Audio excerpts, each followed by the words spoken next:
Avant de venir ici, j'ai eu le privilège de servir en Syrie et avant au Mali. Et peut-être vous vous demandez, qu'est-ce que tu fais à la République centrafricaine? Pourquoi là-bas? Ce n'est pas un pays facile, ce n'est pas un pays avec beaucoup de sécurité. Ce pays est un des pays du monde qui a plus besoin de nous. C'est un pays du monde dans lequel les enfants sont vraiment en une situation très très fragile et nous avons besoin de recruter les meilleurs professionnels qu'on peut avoir. Nous avons besoin d'avoir ici des hommes et des femmes qui ont une conviction profonde par rapport à qu'ils peuvent faire un changement dans la vie des enfants. Et qui a la passion pour venir ici, pour faire un changement pour la population, tu vas voir comme les choses difficiles, la sécurité, le besoin d'être en non-family station alors que tu dois chaque 6 semaines aller voir ta famille, tout ça devient un petit chose comparé à faire ce que nous, à l'UNICEF, nous avons fait très bien. C'est changer la vie des enfants pour son épanouissement. Je compte sur vous. Je compte que vous allez laisser de côté les problèmes et vous allez penser que servir ici, c'est un honneur et un privilège, comme ça a été pour moi et pour beaucoup d'autres collègues. C'est un pays qui m'a toujours intéressé. C'est un très beau pays. Il y a des gens magnifiques. J'étais déjà avec l'UNICEF avant et j'avais en fait travaillé plutôt dans des pays en voie de développement avec des défis, avec plutôt des défis d'équité. Et c'est une partie, un côté du travail de l'UNICEF que j'aime bien, vraiment de rejoindre les enfants les plus vulnérables. L'UNICEF, c'était une agence que d'urgence. Après, l'UNICEF a développé et on a un très bon mandat parce qu'on est une des seules agences qui ont les mandats soit développement qu'urgence. Et je trouve qu'essentiel, si on veut mieux comprendre comment l'UNICEF marche, si on veut vraiment s'imprégner de l'expérience de l'UNICEF, de notre mandat, de faire au moins une expérience dans un pays d'urgence. On travaille sur des urgences sanitaires, on est toujours en épidémie, on travaille sur des urgences liées au déplacement des populations. J'ai fait d'autres pays dans lesquels les urgences peut-être étaient similaires, mais on avait toujours des problèmes de sécurité qui faisaient que finalement on n'allait pas souvent sur le terrain. Alors qu'une des grosses opportunités qu'ici on a, c'est de vraiment aller sur le terrain, voir ce qu'on fait. On travaille ensemble, on est tous ici un peu pour le même but et tu le sens dans le travail quotidien. Mais moi je suis heureuse et je le referai comme choix. 6.4. What an opportunity here because of this space to take a lot of initiative. And through that you have contacts with thousands of people from whether it's displaced populations, refugees, host communities. And not only on the professional level, it is an amazing opportunity to put in place systems and address the problems and empower the people to create their own future. The most powerful part about being the Central African Republic is I have learned much more about life, about the value of things, about the human heart, and about the potential, that there is so much.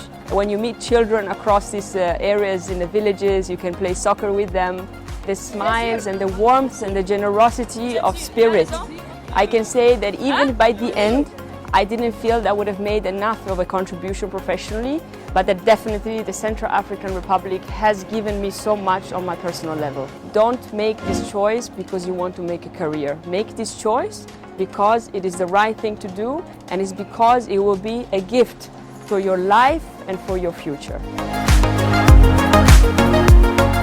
Je travaille avec l'UNICEF depuis 15 janvier 2018. Donc, l'unité ressources humaines qui supporte est composée de 4 personnes en ce moment. La HI spécialiste, un administrateur expatrié et il y a 2 staffs locaux. Les 3/5 d'effectifs, les 180, ce sont les nationaux. Mais ça signifie qu'il y a 2/5 qui sont des étrangers. Donc nous avons une masse d'expatriés qui sont venus de tous les pays américains, européens, asiatiques, africains, qui sont là pour supporter les activités de l'UNICEF en faveur des enfants de Centrafrique.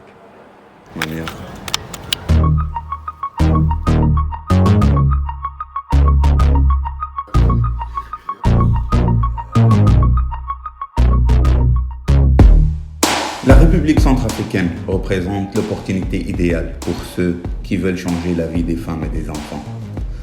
On a mis en place un système de mesures de prévention et de mitigation sécuritaire qui assure la sûreté et la sécurité des collègues pendant qu'ils font leur travail. On a un réseau des professionnels de sécurité ici à Bangui et dans les bureaux de zone autour du pays, à Bambari, à Bossangoa, à Kagamandoro et à Pouar. J'espère que vous allez avoir cette opportunité unique de nous joindre parmi cette équipe pour changer la vie de certains enfants qui ont besoin. Hello, my name is Eliane Koba. I'm HRE with UNICEF Central African Republic. I've been working with UNICEF for over 16 years now. Mon pays est un pays très chaleureux, très accueillant. On y trouve des choses formidables. Vous allez dans les parcs où il y a des éléphants, vous allez dans d'autres parcs où il y a des gorilles, vous allez vers les chutes de Boili où vous allez trouver du poisson frétillant. C'est un pays qui est doté d'une végétation extraordinaire. Vous avez tous les types de végétation, vous avez l'eau où on peut trouver du poisson, vous pouvez faire du canoë-kayak sur nos rivières, on peut vous aider à trouver où loger. On est avec vous, on est ensemble comme on aime dire ici. Venir ici avec l'UNICEF Centrafrique est très très enrichissant. Vous avez vu, je vous ai parlé en anglais pour vous dire que vous ne serez pas dépaysés. C'est certes un pays francophone, mais on parle aussi anglais. Puedo hablar el español también. Et en général, quand on quitte Bangui, on part de Bangui le cœur serré. Alors à bientôt à l'UNICEF Centrafrique. Our vision should be world embracing and not confined to our own selves. So let's do that, because the earth is but one country and mankind its citizens, and Central African Republic needs that attention to make this country that is usually invisible be visible to the world. So we wait for you.